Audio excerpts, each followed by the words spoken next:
The big lack we have in society is indeed not people who want to change, but people who actually take the big jump and say, I will be the change. Why is sustainability so important to you? Sustainability is important because it's about the future. Who likes to live in a world where your brain is full of microplastics and you're breathing the worst polluted air you can imagine? We have a big challenge on us that organic farming ends up being so expensive in the shops that you cannot ask people to go organic. And this is where the business model has gone wrong. Humanity is not going wrong, it's the individual that's going wrong. I mean, it's all about money and me. And when the priority is money and me, then of course you don't give so much about what's happening around you. Gunter Pauli, a Belgian entrepreneur, economist, and author, known for his innovative ideas in sustainability, circular economy, and systems thinking. He is best known for his work on the blue economy, a concept that promotes sustainable development by mimicking natural ecosystems and creating zero-waste systems. Pauli's innovative approach has earned him nicknames like the Steve Jobs of sustainability. His work continues to influence global discussions on sustainable development and environmental entrepreneurship. If we don't change, what do you see happening? Oh, I think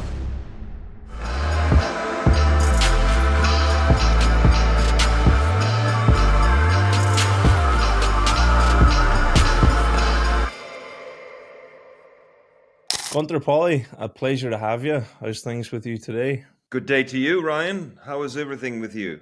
Yeah, very well. Thank you very much. So, Gunter, I came across you, I think last year in London. I met you at an EO event and you done a presentation on sustainability. And I was very impressed because that's something that I'm very keen on today.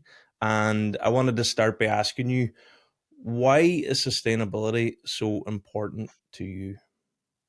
Sustainability is important because it's about the future. I mean, who likes to live in a world where your brain is full of microplastics and you're breathing the worst polluted air you can imagine? I mean, no one wants that. Who wants to be swimming in the ocean and have shit literally floating all around, as it does today? So I think we just have to be a bit realistic. We have used the commons, everything we have around us, like the water and the air, as a place to stock our waste. And the first thing is, do we want a quality of life or do we want to just muddle through? And I'm very committed. I don't want to muddle through. I want quality of life. Mhm. Where did that start for you? Like, what age was it in your awareness that sustainability was important? When you're a young boy and you grow up in a city and you see how the cities are really, falling apart year after year. If I look at how a city is now trying to deal with landless people and homeless people who survive over the night in the train station, in the subways, then I wonder who wants to be in the city. So I saw, very young age, how things were quite well organized, in all modesty, and then how everything started to degrade. So by the time I was a student at university and I had a chance to travel around, it used to be that we think that it was worse in Rio de Janeiro in the favelas than in our own cities, until I realized that we were not better off at all. So what we thought was going to be progress in the end of the day turned out to be something that was nothing to be proud of. And so my student years were very formative, having the opportunity to travel and see and compare. Mm. Do you feel that humanity somewhat lost its way in terms of developing what we think is progressive? And are we far off, in your eyes, are we far off from, I would say, coming back to balance? Humanity is not going wrong. It's the individual that's going wrong. I mean, it's all about money and me. And when the priority is money and me, then of course you don't give so much about what's happening around you. We have too much focus on ourselves. We have too much focus on our way of looking and how people look at us. And as a result, we're just trying to prop it up and make it look good, knowing that behind the reality is not so good at all. So I think humanity will try to navigate always towards better levels. But humanity, in the end of the day, is the amalgamation of everything that you and I are doing. And so if we can't get our own act in order, then it's going to be difficult for humanity to get it in order. So you seem to be one of the forefront leaders, as in that's how I see it. I know you started a few organizations. I can't remember the names of them, but there was one with is it the blue economy? Yeah. So what I'm trying to understand is, what are you seeing that other people are not seeing? Because there's obviously a different level of awareness around you that not everyone can see. And being someone who didn't see that for a long time, because I had my own battles in my own head. So it wasn't something I cared about, because I needed to overcome what I needed to overcome before I could open up an awareness to care about the planet. Because as far as I was concerned, the planet didn't care about me, But until I came to that level of awareness, then I could start to see that. But I think that's a huge problem for us as a collective. There's a lot of people who need to come to a level of awareness within themselves first. If you don't love yourself, you can't love the people around you. That's a very simple statement from any psychologist. But I think my situation is very different. I believe that too many people are lost in the analysis, trying to figure it out. No. We need to put the passion where the action is. I mean, I always say that analysis leads to paralysis. And that's what the world is facing. A lot of people are perfectly aware that things are not going well, but they're analyzing and rehashing the same realities over and over again from different angles in order to come to a conclusion that they are insignificant and they can't make a difference. Because this is part of the issue. Do we have the confidence in ourselves that we believe, yes, we can make a difference? And of course we can make a difference. So probably my leadership is not an intellectual leadership. It's a leadership in action, doing things, make it happen, not worry about the communications. I'm not even worried about the permits. I mean, get going and do things on the ground. And that's what makes the big difference. Do you feel that there's enough people in the world making a difference? Oh, there are definitely a lot of people, and an awful lot of people who want to, but they're lacking that. I don't know if you have ever heard this term, the kita. The kita in management terms means a kick in the ass. And sometimes people have to tell you, hey, you can do it. Of course you can do it. I trust you. I know we need you, but I trust you that you can do it. And that kind of an attitude is not there. People are worried about, oh, is it permitted? Who are we offending? Oh, it's going to be hard for me. I mean, I'm going to have to change my routines. No, this is not where we need to be. We need to be in a place where we say, it's time to go over to action. Let's start walking. And once we've made the first steps, take the direction. And this is what I've been doing for the past, 50 years now. And as a result, I'm a happy person. And I'm very focused on every time seeing opportunities. Because in the end of the day, that's what it is. There is always an opportunity to do something new, to do something different, to do something better. But the big lack we have in society is indeed not people who want to change, but people who actually take the big jump and say, I will be the change. Yeah. So for me, my way of making a change now in business is, whatever I do a business, I want to contribute. And that's not just to a greener planet, but also to a better society, whether that be homeless, or just helping out people in need all around the world, for whatever that is. But in business, a lot of us were in business for ourselves. I was that at a time, where all the money, everything I made was coming to me. Now I'm in a place where actually I only need so much, and whatever I do, when I got to a place of that satisfied my needs, I'm like, okay, there must be something more. So now I'm on a road of, well, how much can I contribute to the planet or to the people? How important is that for others in business? Do you feel that that's a factor that they should take on, or what's your view on that? Well, let's go back in history and see how business has been performed in the past. I mean, a couple hundred years ago, business was a total risk all for yourself. And if you failed with your delivery of your ship, then you would bankrupt.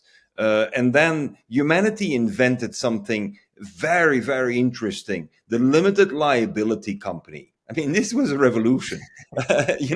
Hey guys, my liability is limited to the money that I put up. And for the rest, if I fail, well, it's all your responsibility. Now, if you get a license to operate with a limited liability, can't you give a little bit back to the community? I mean, it's a quite obvious logic, but we've forgotten that. We take the limited liability framework for granted. We think that this is the way the world works. No, this is a very recent invention, and we should be goddamn grateful for having this opportunity to be able to do things with a limited risk. So when you're given a license to have a limited risk, you are not giving a license to pollute as much as you want. You're not giving a license to take everything for yourself.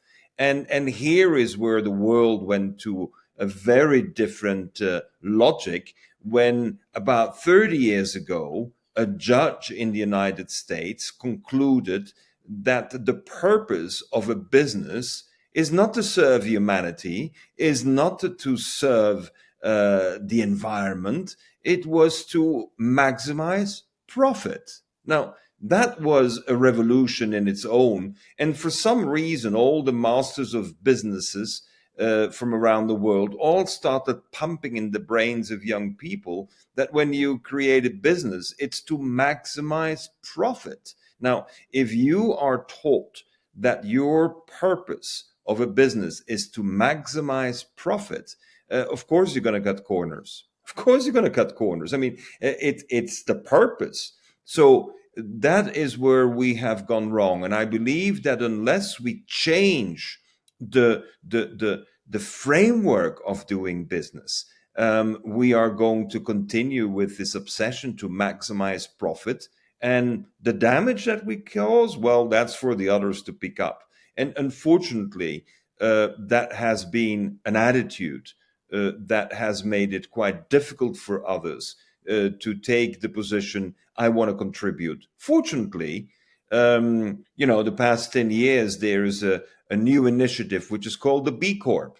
And in order to be certified a B Corp, you have to demonstrate that you're not just there for making profit. You have to demonstrate that you're there to make a contribution to society, to the environment. My Bioplastics company, where I was chairman for about 11 years, we insisted as a chemical company to become a B Corp, because a B Corporation, it's clear for everyone. We're not here just to replace, non-degradable plastics. We're here to create bioplastics and serve agriculture and serve the environment. And only when you have it in your statutes that this is your purpose, we can start changing the reality around us, where there are too many focusing on just getting the cash out of the system. If we don't change, what do you see happening if society continues? I think, there are a lot of people who have already changed, but, we see the mainstream not changing. But that's fine. Change always happens in the periphery. Nothing happens really in the center. So if I want to change England, don't start with London. Go to Ochterarder in the north of Scotland and start a change there. What we are in need of is change in the periphery, because there change is needed. And in the center of power, change is resisted. So why go where it's being resisted? Then you need to hire lobbyists, and they will hire more lobbyists than you could ever do. So my position is very clear. In the activities we unfold in the next decade, we are going to be quasi totally focused on being the periphery. And that could be small islands in the South Pacific, or that could be remote areas in the Amazon. But go where you know that change for the better is welcome. Why is change resisted in the center? Because it creates discomfort. I mean, people who are in a routine, we have a very strange human attitude. Everything around us is changing. I mean, the climate is changing. We're getting older. We're not getting younger. We know that. That the city is changing. The traffic is changing. Everything around us changes. But the only one who doesn't want to change is me. So, we have, unfortunately, created what the French call métro, boulot, dodo. I mean, take your subway, go to work, and get back to sleep. And because we're in this routine where we have these air-conditioned atmospheres, where we know we can follow our Netflix series, and where we know the football game will be on Wednesday evening, we're in the routines, and we don't want to get out of the routines. And so this is a very human characteristic, that we need to create a certain level of discomfort in order for people to embrace change. When you talk about a level of discomfort, how is that level of discomfort created for others to become aware of? Is it through, like, I'm thinking about, when you're talking, I'm thinking about the governments. Is it the governments that's creating the change, or is it people like you, enough of you making enough noise? Well, there are two ways to really want to go through a change. The first one is the doctor tells you got lung cancer and you should stop smoking. It's interesting. 99% of the people who have lung cancer stop smoking. Interesting. You're face to face with a hard reality and you change. I prefer the other way. I describe a portfolio of opportunities. I say that, look, if you got waste coffee, guess what? You can grow a mushroom in it. And these mushrooms, well, let's not discuss what type of mushrooms you're growing, but you can grow the mushrooms. And all of a sudden people say, well, that's interesting. I would like to do that. Well, and if you do grow the mushrooms, know that the waste of the mushrooms can be given to your dog. And he would love it as well. And so when you translate the reality around you as a portfolio of opportunities, all of a sudden people say, I like that opportunity. I would like to go for that one. And this is what we're not doing. We have too many people screaming that it's the end of the world and things are going down the hole and there is no more future. And if we don't change, it's 3 seconds to 12. And look at the disasters that are coming. And the result is that people say, let me get me another beer before there is no more beer. And so this is the phase that I do not like. I do like the other phase in life where people say, gosh, I never realized there were so many opportunities. So my approach is, let me show how many opportunities I have been able to spot, identify, make use of, and pass on to others. And as a result, more and more people want to be the entrepreneur for the common good. They want to be entrepreneur, not just to fill the pockets, but they want to be entrepreneur because they all of a sudden realize that it's not only possible, it's also fun. And you really get this strong a reward for yourself. You feel good to do good. Yeah, I agree. You started with, is it the first company that you started to make a change? Would that have been Ecover? Well, that's the one that the world knows very well. I was actually, my first big changes was rethinking beer in Japan. I mean, I come from Belgium, and we don't think beer as a drink to get drunk. We don't associate beer with alcohol. We associate beer with culture. I mean, we got still today more than 600 breweries, and one of the most impressive breweries we have are the ones operated by monasteries. I mean, these monks, they've been operating beer brewing for 700 years non-stop with the same yeast. Now, that's a cultural product. And I decided that we needed to demystify the kind of, American resistance to drinking and beer and alcohol, because, yeah, some kids do get drunk because they were never brought up to learn to live with it. But on the other hand, you have this incredible culture that has been around for hundreds of years, and I wanted to bring that forward. And this is where we need to focus on. Where is our opportunity to change perception, to change reality? Our beer became so popular today. 17 monasteries, and they still have monks. 17 monasteries from Belgium are exporting beer to Japan because about 45 years ago, I thought that we could not associate beer just with alcohol. It is part of culture. And the Japanese identified with it because their sake is not to get drunk. Sake is a cultural drink. That goes along with a lot of education. Now, I never was able to convince our American friends about it, but I did convince the Japanese, and it became a very attractive business. But the one that I was able to push really the thinking much beyond what everyone else was considering was indeed Ecover.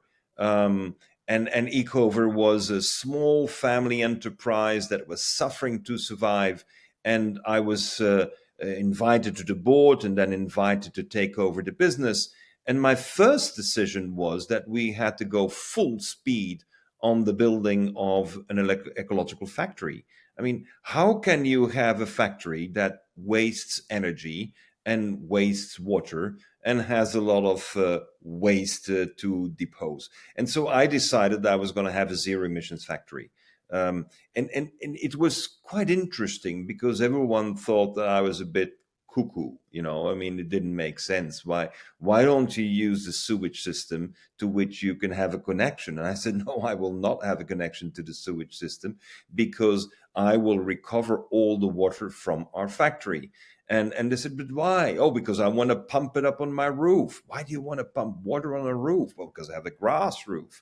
Why do you want a grass roof? Well, it's very simple, because in the wintertime, the water will freeze and it will create an igloo effect, and I will save energy. And in the summertime, the water will evaporate and create a cooling effect on the inside. And people looked at me and thought I was coming from Mars. The reality, though, was that when I made my presentation to Sainsbury said, well, that's exactly the kind of detergent we want. And so they started buying by the container. So what we realized, there was a lot of receptivity for ideas whose time had come. I mean, the time had come to have a detergent that was simply not only washing the brains of the people, telling them that you have to buy this or that product. It was actually washing the clothing only, and it wasn't washing the fishes in the river and the frogs in the river anymore because it was biodegradable. Can you imagine? Most soaps, even that we use today, will keep on washing frogs and fishes for 3 months. Frogs and the fishes don't need to be washed. they just want to live in water. And so what I brought for the first time was that we could not only compete on the market, we could communicate on the market with a very clear message for which people had great interest. And so, all of a sudden, a detergent became an ecological product. I mean, wow, a detergent. This is where we need to go, Ryan. We need to go and say, it's obvious, let's just do it. On that point, knowing that, say, the chemical washing agents that are being used that going into the streams and the rivers, if studies have been done and they know that isn't good, why are they still allowed to be on the market? Well, this is the miracle of government regulation. I mean, I'm so glad that a few people are shaking up government regulations around the world. It is quite amazing that, to give you an example, we know that plastics, as we have them today, only degrade in the soil because we have defined biodegradable plastics as plastics that are degraded by bacteria you find in the soil. And so I'm asking the question, what about when the plastics are in the sea? Because salt water doesn't have the same bacteria as a soil. As a result, we have a lot of plastics in the sea because they never degrade. They've never been designed to degrade. So, how is it possible that we're planning for a tripling of output and use of plastics around the world in the next few decades, while at the same time we perfectly know that any plastic getting into the sea is only withering down into smaller pieces so that it gets into the cells of sea life, and from there it gets into our cells? How come there is not only a license to operate? How come governments can continue to tolerate that? But worse, how come there is not one university in Europe? I've been talking about this now for more than a decade. There's not one university in Europe that obliges every chemical engineer to learn how to design a polymer, a plastic that degrades in the sun, the sea, and in the air. How come is this possible? And this is where we need sometimes to bang on the table and say, hey, I'm not against plastics, but I think the way that plastics are being used today is a disgrace to humanity and to the environment. It's a disgrace. And then claiming that you have a Green Deal policy whereby all single-use plastics are prohibited, including the biodegradable ones. I mean, where does that logic come from? So we do see that governments have been playing a very, very dubious role in really forcing the industry to change. But today, if you go to a shop, try to find a liquid you want to drink that is not in a plastic bottle. Everything has gone plastic. So I have a very clear position that whenever I speak and whenever I am in a hotel, I have everything that is plastic removed out of my environment. And it creates a lot of discomfort for people. But look, if a few people don't make it clear that what we're doing today does not make sense, then of course everyone else keeps rolling on that same treadmill that is not getting us further than the problems of microplastics we have today. With a plastic bottle, how long does it take to degrade, if it degrades at all? Is it like hundreds of years? Well, if you put it into the soil, you dig it into a real soil. Probably about 2 to 3 years later, the PET will be gone, but the PP cap, the polypropylene cap, will probably need about 30, 40 years because the cap is more dense than the actual bottle. We can perfectly design it to be degradable within 3 months, but the industry has carved out a few niches for themselves that sometimes I say I must congratulate those lobbyists, because how did they ever succeed in having the freedom to include UV blockers? That means a chemical that blocks the function of ultraviolet. Now, ultraviolet is the ultimate cleaner on Earth. Whatever is under ultraviolet degrades, except if you put a blocker of ultraviolet. And most of our plastics have it. So when a plastics is in the sun, it doesn't degrade. It just breaks down into smaller pieces of plastics. So this is where we're up to. But on the other hand, there's a lot of ignorance. People just don't know. And of course, we, even with all the social media, very few people know how to package this information in a way that people sit up and say, okay, let me do it better, not be against something, but let's do better. And this is where we need a shift in attitude, Ryan. We need to not be against things. We need to be in favor of doing much better. And that is what we did when I was invited to chair the Novamont group. Here you have bioplastics. How are they made? Well, they're made with a thistle. I mean, thistles, that we thought it was a weed, but the thistles have an incredible oil and they have great fibers, and fibers are sugars. And when you have an oil and a sugar, you can make a monomer, and monomers you put into a string and you got a polymer plastic. So we realized that we could manufacture plastics from weed. And this kind of logic 30, 40 years ago was considered to be out of our mind. Today, it's a $500 million business that is succeeding in making a small inroad into the world of plastics. But it is waking up more and more people that it's not enough to be against something that is bad and not enough to point the finger to those who are not doing better, but to feel the joy and the responsibility to make a difference yourself. So you're one to see opportunities. What does the future of plastic look like to you?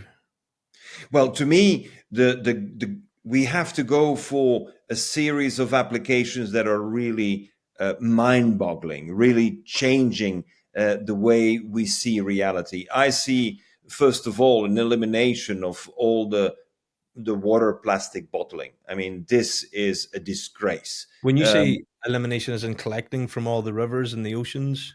No. Elimination in using. The first thing Okay. we need to do is stop using it, because otherwise in the oceans it will continue. The cleanup, interestingly enough, is not so difficult. It only takes a lot of time. It'll take 40, 50 years to clean the oceans from what we have already put in there. But what is most important is we have to stop getting it in there.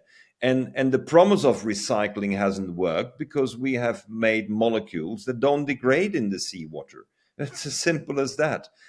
So to me, there has to be a real shift. When I look at the behavior of young people, I see, an increasing number of young people coming with their thermos.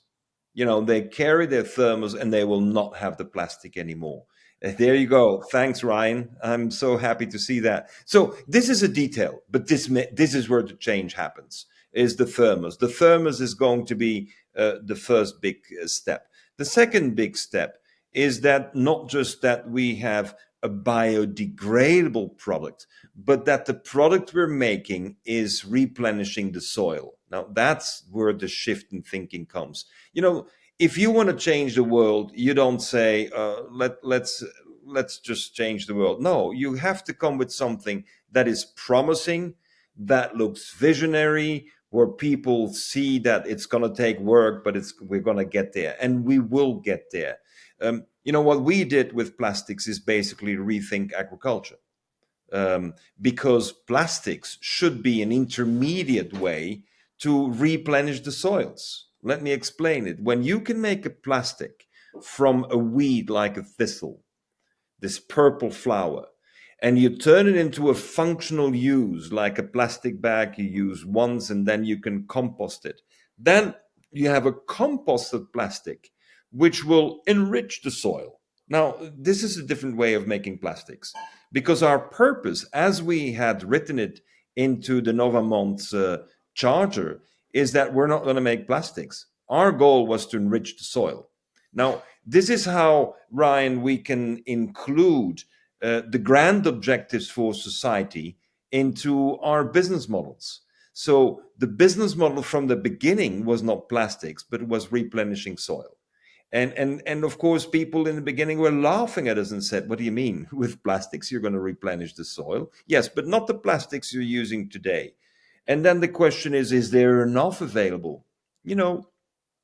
Just in Europe, we have 20 million hectares of thistles growing wildly. And when you have 20 million hectares, you know what the rule of the law today says? You have to spray glyphosates on them to destroy them. And so I'm saying, why use the glyphosates when I can actually use the thistle? And the thistle, then we have to go take a step back and we realize the thistle is actually a God-given plant because it grows where the soil is poor.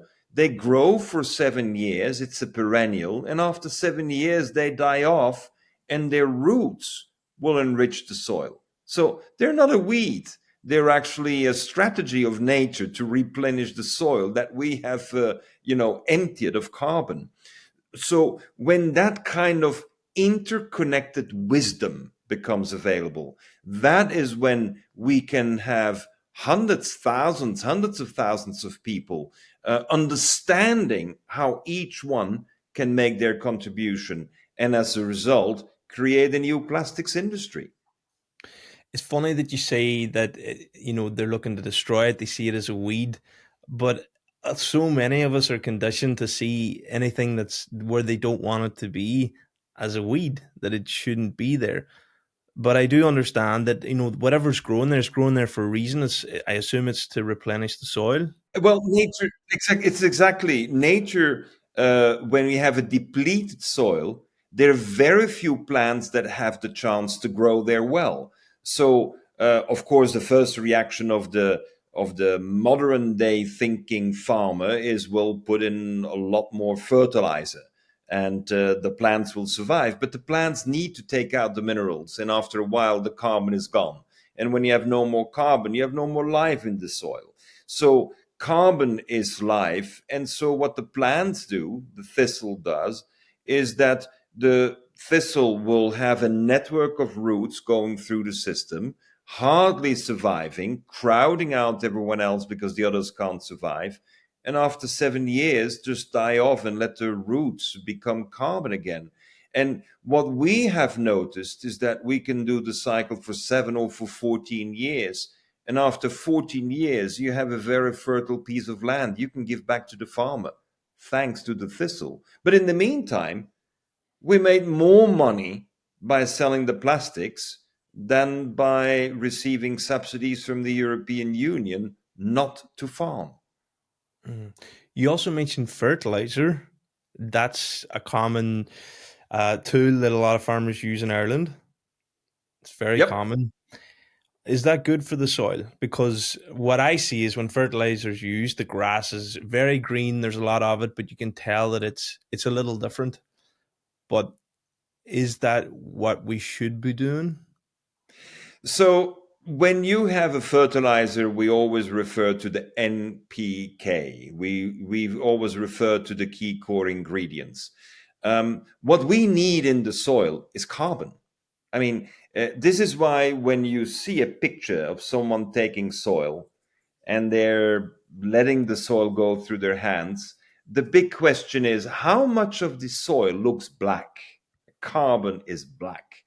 So what we need is a strategy not to just have the fertilizer, which is like having a plant on a drip, like you're in a hospital and you need, to survive. So they put you on a drip. No, what we're in need of is a fertilizer that is allowing the soil to be rich again. And we have lost sight of the reality that the biggest source of the good fertilizer for the soil is actually the municipal organic waste. I mean, I know the Irish, they still eat a lot of fresh food. I mean, mom still likes to cook. And, when you cook, you have peels, you have waste from the veggies. And that should never end up in a landfill. That should never end up in an incinerator. That should end up in a composter for bringing it back to the soil. So when we have, like we did in Milan, 63% of the solid municipal waste of the city is organic waste, because the Italians love to make fresh pasta with pomodori, and they want to have the herbs in it. And as a result, all that waste should get back to the soil. This is one of the great successes in Italy, is that the Italians have reduced, like in the city of Milano, the excessive amount of organic municipal waste, they have rechanneled it to make it a soil enrichment, not just a fertilizer, but a soil enrichment. And once you have more carbon in your soil, then you will have your green grass growing again, with or without water, because the more you have carbon, the more water retention you will have as well. It feels like it comes down to education a lot. Education or inspiration. Gotta Yeah, but inspire people. some people are so stuck in their way, they don't know to, and then it's just like change. I feel like where I come from, a lot of farmers would be afraid of judgment if they said that they were going to do this or whatever. The other farmers might put judgment upon them because they're changing, and that's kind of frowned upon. So I feel like there's a lot of fear to go the new way, because you're having to change the way you're thinking. You're having to not just think for yourself or think for your pocket. You're also having to think for the land and think for the future. And a lot of people, I think, find that hard to do. We have something in society that is called conformism. You want to conform. It's not comfort, it's conform. And so as long as you think you're happy because you're conforming to the standard, that is when in the end we can do a lot of unwanted damage, because we just wanted to conform. What we are in need of is not just education. We don't need people to talk down and say that you need to know this and you need to know that. What we need is comprehension. One of the greatest difficulties with young children today going to school is that they will learn how to read and write, but they don't comprehend it anymore, because they don't see the picture anymore. They don't see the context. I always say that a text is a pretext unless you have a context. I need to know the context, because otherwise everything is isolated. The big challenge with social media, TikTok and others, is that you got to say it in 15 seconds or in 1 minute video. And if you haven't said it, then, well, no one is going to listen to you. But how can you provide context? And if there is no context, there's no comprehension. So this is where we have people disconnect from the reality. And when you're disconnected from reality, you much rather conform to what is requested from your peers than looking really for your own comfort in your own soul and saying that this is what I stand for. It's difficult to do that with the kind of media communications that we have been, agreeing on. I am optimistic about it. I feel like the world, there's a shift happening because now we have the internet, which is so accessible. Mainstream media is kind of dying off, and there's just more awareness around it. So I feel like there's a new generation coming through, especially obviously the younger ones, that will make a change, and I believe can steer us in the right direction. But I also feel like there's like an old guard around governments, and a lot of that has to be broken down too. And I don't know how long that'll take, but I feel like a lot of it comes from that as well, because obviously with approval, like I've been involved with the Organic Association in Ireland. There was not an event, and then there was the board, which would the Irish Governing Board, who look after the Farming Association, and I could see there was a lot of conflict. They had made an appearance and they were there to try and collaborate, but there seems to be a lot of friction there. They're not aligning, and I don't know. I don't have the answers for that, but I feel like there's a lot of change needs to come from within the powers that be as well. Well, I come back to what I mentioned before, Ryan. Go to the periphery. When I was heading ECOVER, the European Union decided that it was going to create an ecological label for detergents.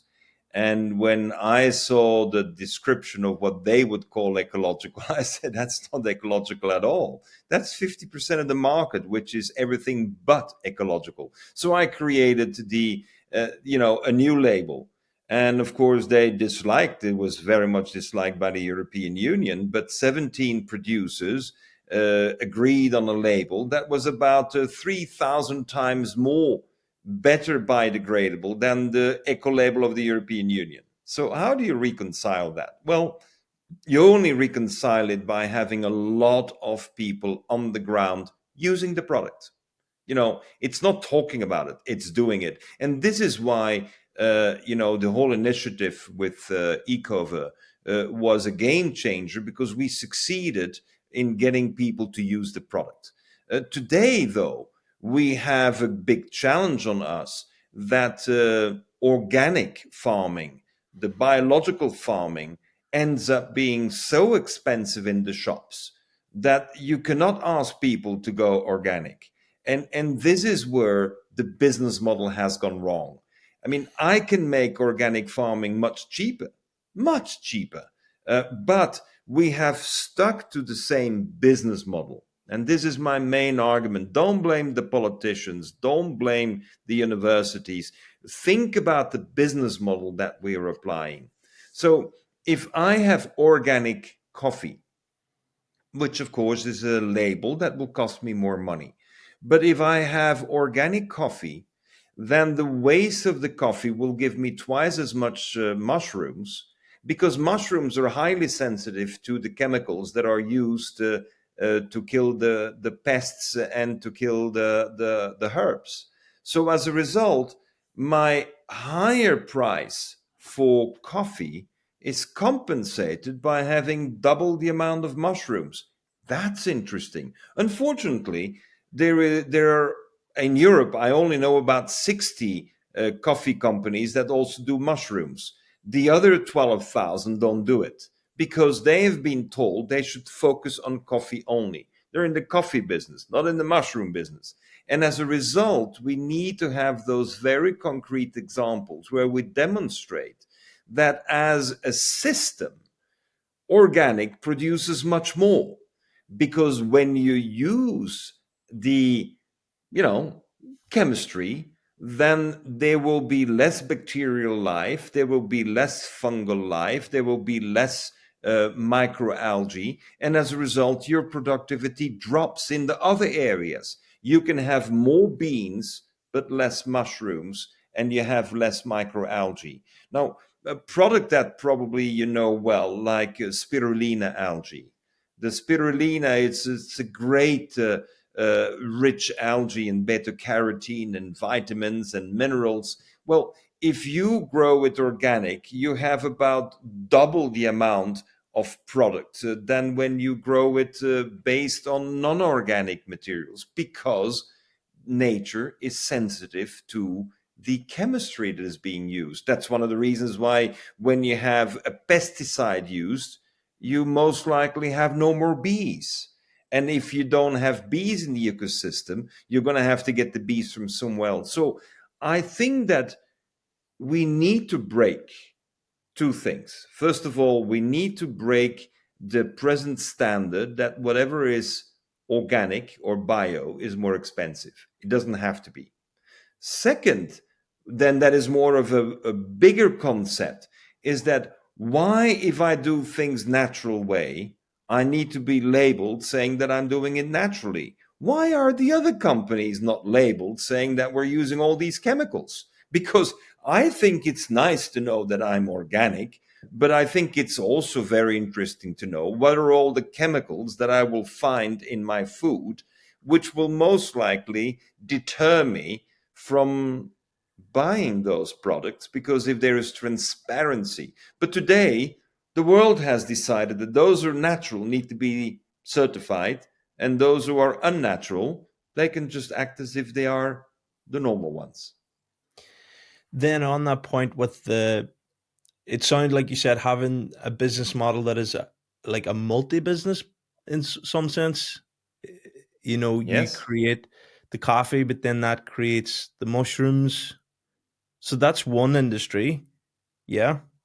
What Yeah. other industries could that be applied to, or is being applied to at the moment? One of the greatest successes in the past few years, especially in Europe, has been the farming of fly larvae on organic waste. You know, when you have organic waste, be it the cut-offs of your potatoes when you're preparing for fries, or the blood from the slaughterhouses that today needs to go to a wastewater treatment plant, all of that can be devoured by fly larvae. And we had to fight for more than 20 years to get the fly larvae on the agenda in Europe, because some bureaucrats who had absolutely no idea about science thought that the fly larvae are a risk for the mad cow disease. And what they, of course, didn't realize is that the digestive system of the fly larvae is so alkaline that no prion, no cell ever survives. Everything gets dissolved. So when the European Union finally recognized the science, then they dropped their objection. And now we can reuse a lot of organic waste. They haven't liberated yet the slaughterhouses yet.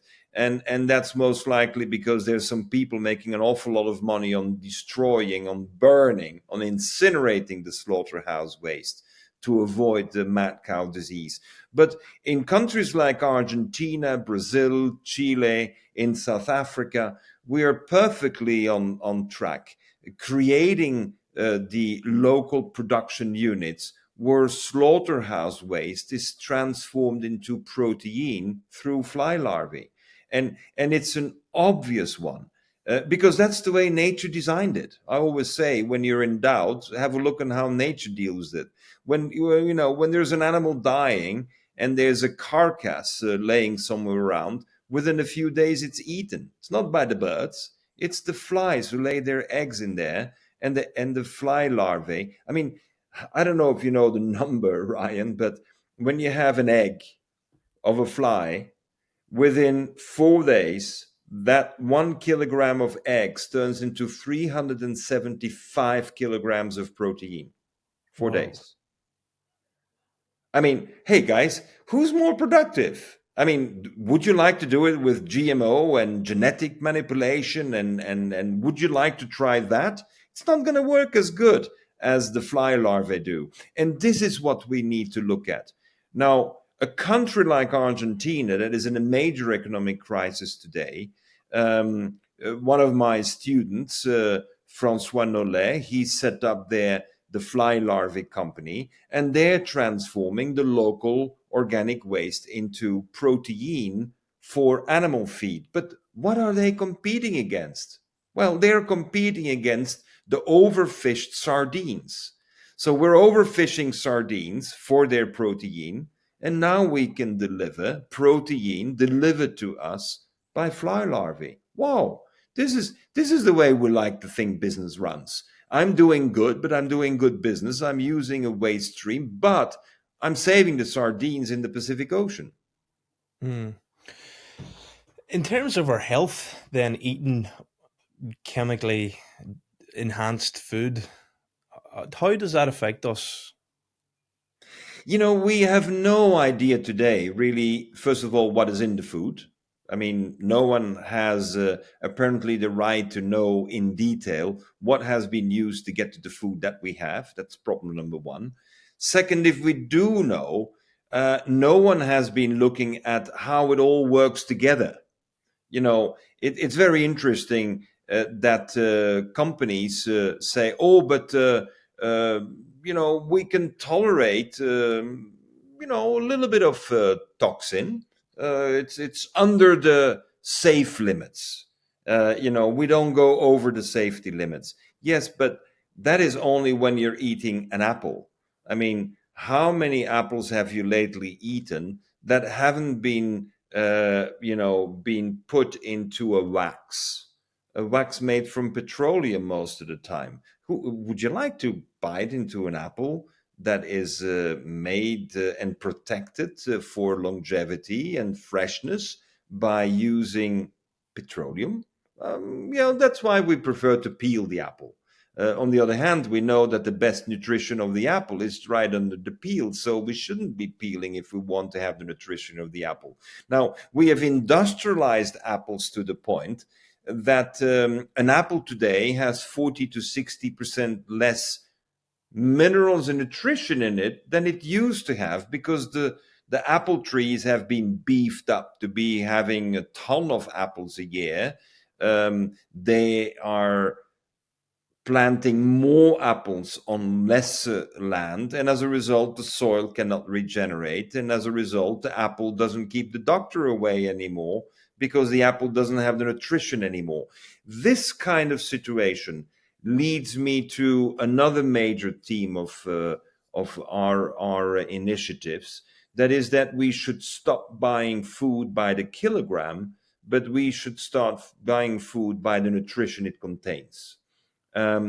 Because by the kilogram, of course, we're comparing what is the cheapest, but we are not interested in buying kilos. That's why we have obesity as an epidemic today, because we're buying kilos and we're comparing prices by the kilos. What we're in need of is to buy nutrition.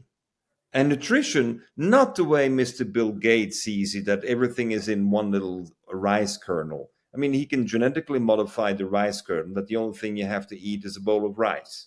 And that way we can eradicate hunger. Sorry, Mr. Gates, I don't think this is the way to go.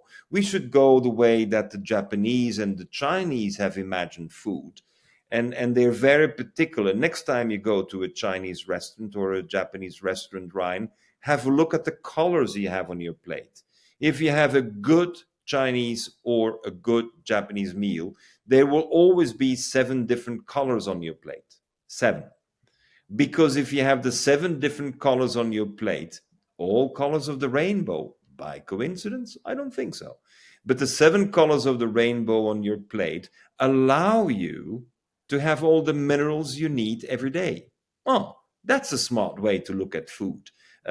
We don't need to genetically modify anything. We just need to make certain that we're aware that our diversity in food is not just diversity of nutrition and biodiversity. It gives us the different minerals that we need in order to lead a happy life.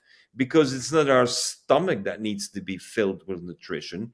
It are our glands that need to have the electrolytes and that need to have the trace minerals that will trigger the right chemical reactions, so we get the hormones we need and we get the enzymes we need in order to digest what we have in us. Does that mean, in terms of the nutrition, that when you walk into a supermarket, that instead of the kg, you would have a label that would give the breakdown of what this food's going to give you? I mean, if we can have a very simple education where we say, when you come out of the supermarket, make certain that you have food with these 7 colors. We don't have to bombard everyone by saying magnesium is this and calcium is this. And we don't have to make everyone nutritionist. But the cultures of Asia have been so smart in securing that everyone understands in the kitchen what is missing on the plate by the color. And what colors are the reference? The rainbow. Well, we all like the rainbow. And I think a child can remember much easier the 7 colors of a rainbow than the 7 core minerals that it needs to have in each food in order to have a healthy life and to be able to develop the brain and to help to, So this is where I'm going for.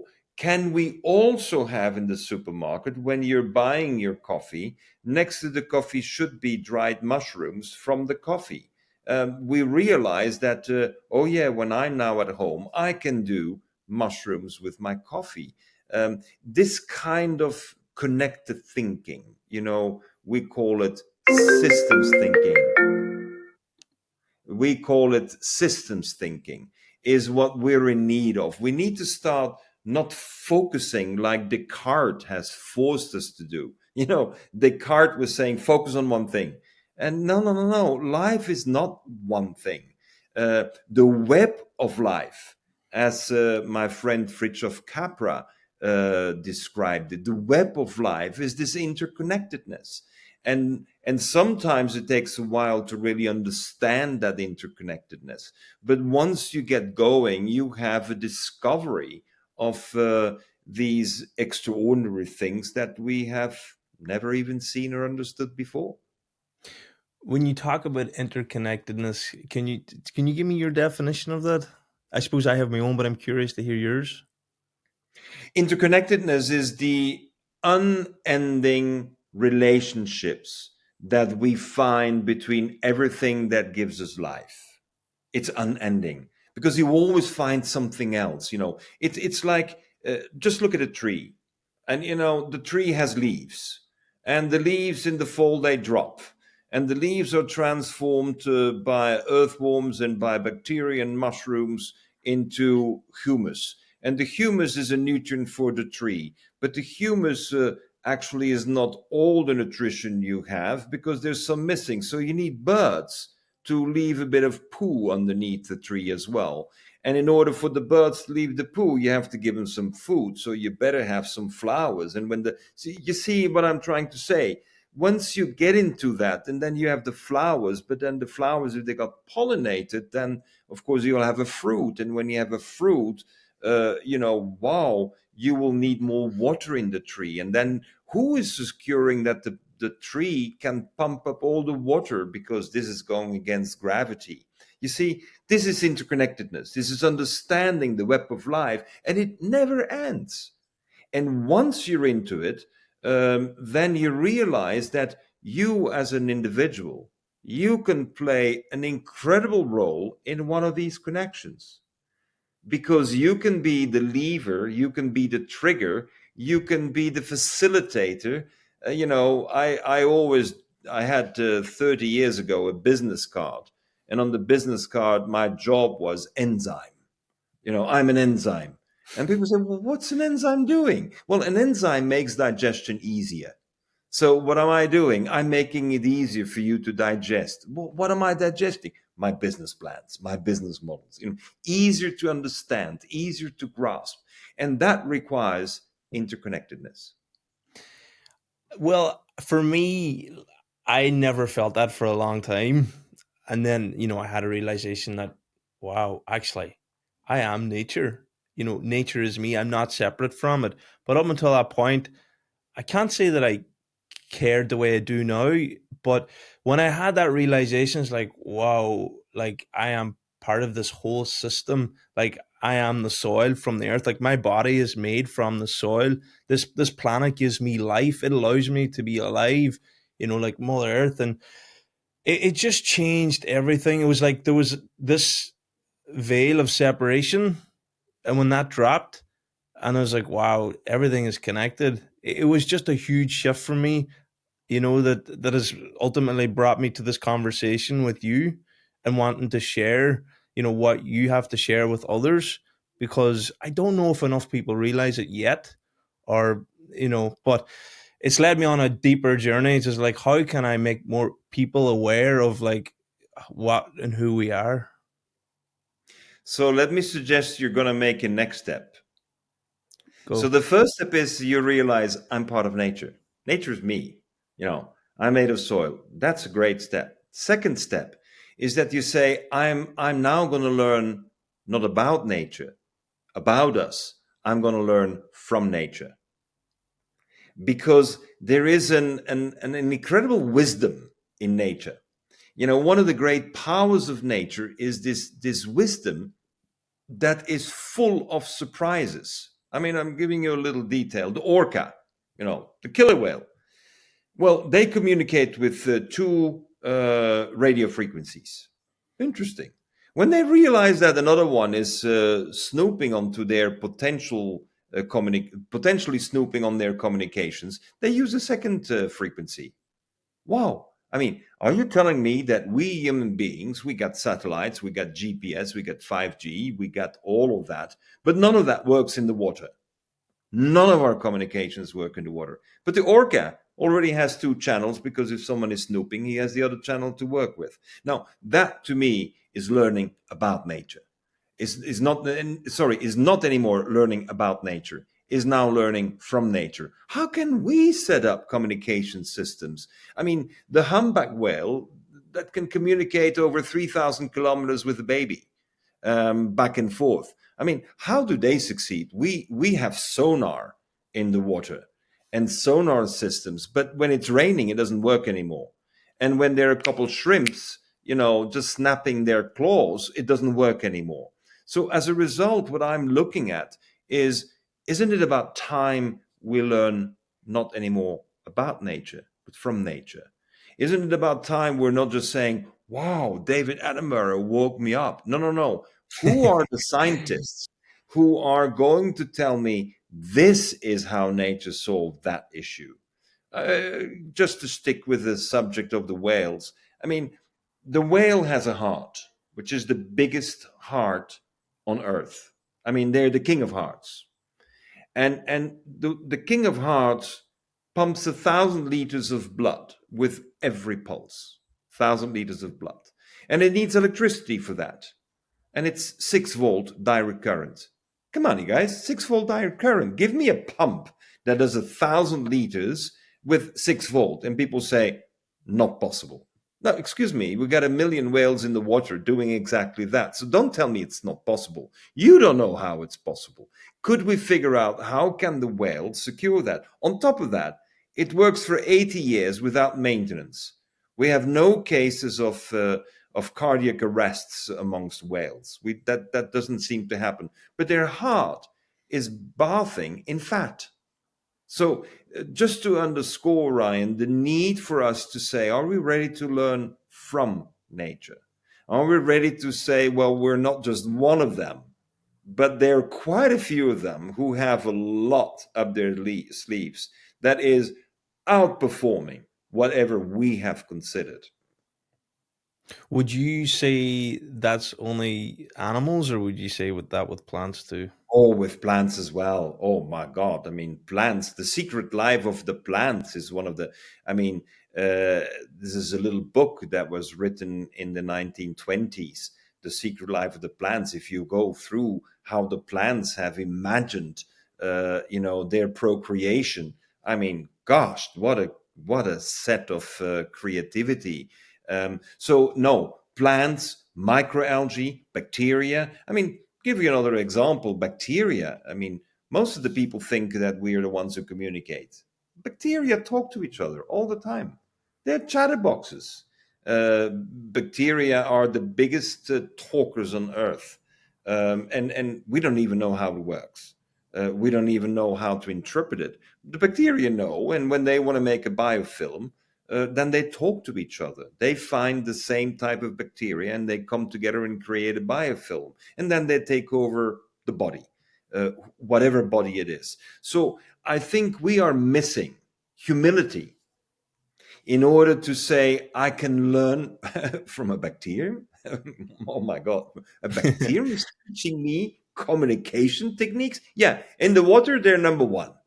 Because in the end, when you take a dip into the sea, you're taking a dip into a soup of bacteria. I mean, this is not water. This is a soup of bacteria. In one drop of water, you have 1 million bacteria. So you're diving, you're swimming into a soup of bacteria. So you better know how they behave, right? You better have an idea on how they communicate.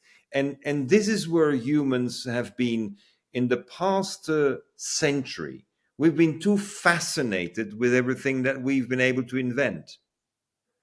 But if you take a step back and you accept the culture of learning from, then you come to the conclusion that we are at the beginning of a cultural experience. We're at the very beginning. And those who've been around for 1 billion years, well, if they're still around and they haven't been turned into a fossil, means that they have a great way to keep alive. Yeah, I do think like that. The creatures and the plants that have been here a lot longer than us are obviously a lot smarter than us. Yep. What is it that you see? Like, what future do you see? I imagine that you have this vision in your mind, Gunter, You know, you're a visionary as it is. So I do imagine that you have this vision of humanity in a good place. So I have just been asked by my friends in Latin America. The first city that was created in Latin America is the city of Santa Marta. It's in Colombia. And Santa Marta was created in 1525. So the first city in Latin America. It's not the Caribbean, in Latin America. And I have been asked to imagine the next 500 years. And it's one of those beautiful exercises that allows you to be free of today's considerations. But in order to look forward 500 years, there are indigenous cultures that have survived 500 years against all logic. I mean, just about every traditional culture that was alive in Latin America has been obliterated, first by the illnesses and then by the conversion to Catholicism. You know, the cultures don't exist anymore. But there are two cultures in the region of Santa Marta that decided from the very first contact that they would not meet with the Spanish. It's quite an interesting decision. They had their epiphanies, they had their ideas, but this is the Kogi and the Arawaka. And I'm taking a long way around to share my vision towards the future, Ryan. The reality is that they were fishermen. They lived on the coast. And they saw the Spanish arrive and they said, we don't want to meet them. And so they went up in the mountains. So when you're in Santa Marta, you have a mountain range, which is called the Sierra Nevada de Santa Marta, which is 6,000 meters altitude. And they realized that 2,000 meters, the Spanish horses, they couldn't take it anymore. And so the riders gave up and they never met. So they created a complete new city at 2,000 meters altitude. And thus cities, they operated for 300 years. They operated with terraces for agriculture. They had their Melipona bees, which they could put in their pockets. These are bees that don't sting. They had their own water canalization systems. 300 years. Incredible cities were built. Now, they were fishermen. They had no idea about cities, but they knew, if I could say, they knew the laws of physics. They knew that water goes down. You know, they knew that when the sun shines, the soil gets warm. Rocks get even warmer and could give that warmth at night, etc., etc. So then came the colonizers who wanted to grow coffee. And they chased the Kogi and the Arawakas again from their land. So their cities, they're now World Heritage of UNESCO. They're called the Lost Cities, La Ciudad Perdida, the Lost Cities, but fully intact with all their water systems. I mean, they're like Roman city creations. And then they had to move up again to 3,000 to 3,200 meters. And there, the colonizers, they couldn't breathe anymore. They had no way of breathing.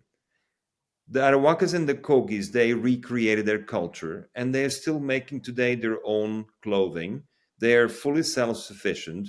They don't need petroleum. They don't need anything what we have. And they have rejected contact. Of course, they're in contact today. And what I would like to say is that the cultures in 100 and 500 years' time will go back to the basics of how nature works. You see, what they did, and this is a fascinating experience, when they had to move from the sea to 2,000 meters, they have their shaman, their leader. The shaman had to spend 17 years in the dark to unlearn what he knew. So he had to come out of the dark after 17 years, and he had to learn again everything that he had to know to live at 2,000 meters altitude. And 300 years later, they did the same with their shamans, put them in the dark for 17 years. I don't know why it's 17, not 16 or 20. But after 17 years, the result is that the land that we've been able to buy back for these communities within a few years are again flourishing, biodiverse, rich land, full of food, vegetables, and fruits. And what do we realize is that they just have what I call eternal wisdom. They have a wisdom that is eternal. It doesn't matter if they're at the sea and fishing, at 2,000 meters in a city, or at 3,200 meters at the highlands. They know how to adapt. And I think the big shift in culture that we will be having is we will have more and more people saying that this is not the life that I want to live. This is not the life that I think will take me to the future. But I want to know the basics of it. I want to know the rules of the game. And the rules of the game are decided by physics and mathematics. They're not decided by sequencing biology. And this is where I see the big shift happening. More and more people are looking for the core rules of the game. Because if you understand the core rules of the game, as the Arawakas and the Kogis have demonstrated, you will always have food. You always have water. You always have your clothing. It will not be the Louis Vuitton that you may like because Hollywood proposed something else to you, but it's something that you can actually very happily live with. And if we look at the health indices of these communities, then we realize that they don't need a hospital. They don't need a hospital. Wow, a community where hospitals are not required. Why? Because they live so goddamn healthy that they have this opportunity to create living conditions that are proposing more life. This is the shift I see us going to. Go back to the basic rules of the game, which is all determined by physics. And that means the sun and the chemistry and the water are all part and parcel of the basics. And then we will actually understand how we can create extremely sustainable societies with a lot of challenges, which is enjoyable, and a lot of innovations and a lot of new ideas that will come about because it'll become obvious that it is part of what I call an eternal wisdom. Mm. Very interested. It sounds like we need to connect ourselves with the land again and get back to what we truly are, which is nature. The land is key. If one of the greatest therapies that my friend doctor here in Switzerland always suggests is when people feel a little bit disconnected, stressed, and burnout, which a lot of people are suffering in these conditions today, is that he says, take off your shoes, wake up at 7:30 in the morning when the dew is on the grass.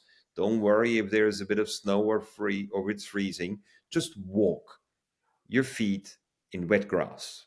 And once your feet feel maybe the first moment not the comfort, but after a few steps the pleasure of being connected to this moist grass he said most of the people, they start tilting towards recovery immediately because we have put too much socks on. We have too many socks on. And because we have many socks on, I mean, of course, we have a lot of jackets and sweaters and hats and hoodies. So we need to expose ourselves again. But he says, start with your feet. Start with your feet. Oh, very insightful. Very interesting man, full of wisdom. Very challenging for me to keep up with someone who has so much to share. Ryan, it's a pleasure to talk to you. And, to me, it's important we share. We need to share what we can share. And I think that I've come to a point in life where sharing is a precondition for life and for happiness. If Yes. you can't share, then you are not getting anywhere. But for sharing, you need someone who's ready to accept. So thanks for accepting, Ryan. No, well, thank you for sharing. I appreciate it. It's been amazing. And let me just tell you what's behind me here. I write children's stories. I write Yes. stories for kids. I have 365 kids. And so I saw this artist. And what he does, he takes a tree. And when he listened to me, he said, "This is you." and I have this incredible, it's made out of one tree, small 30 diameter tree, and he put all the books and all the things that he says I've written. I've only written 28 books. He put many more books there. And then he puts the little kid up there. And he said, "You're the little kid. Because one of the reasons you are who you are is because you never learned to grow up. You never were ready to say, I'm an adult, I know what I'm doing." No, you always start again. And therefore, you're the little kid on top of a bunch of books. So this is why I decided to have this behind me, because we have to keep the little kid in us alive. The one that is sometimes uncertain, but sometimes very mature, even if everyone thinks it's just a little kid. We have to keep the kid in us alive, and that is key. Yeah, I resonate with that. I think for me, like I do look at every day as a school day, as cliche as it may sound, but I'm still a kid. I'm still learning, and I'm here to have fun. I'm here to have fun with what I'm doing. Anything that I do, it's a creative process. It's an art to me, whether it's business or just doing something simple. And I think if we forget that or lose that, I think there's just a sense of loss within ourselves and a sense of loss in our happiness too. As you say, the grown up, I don't feel like we should, yes, we can be mature, but also not to forget that we're always kids. We're always kids. Excellent, Ryan. Well, thank you. Thank you very much, Gunter. And we'll see you one of these days in Ireland. Yeah, will you be coming?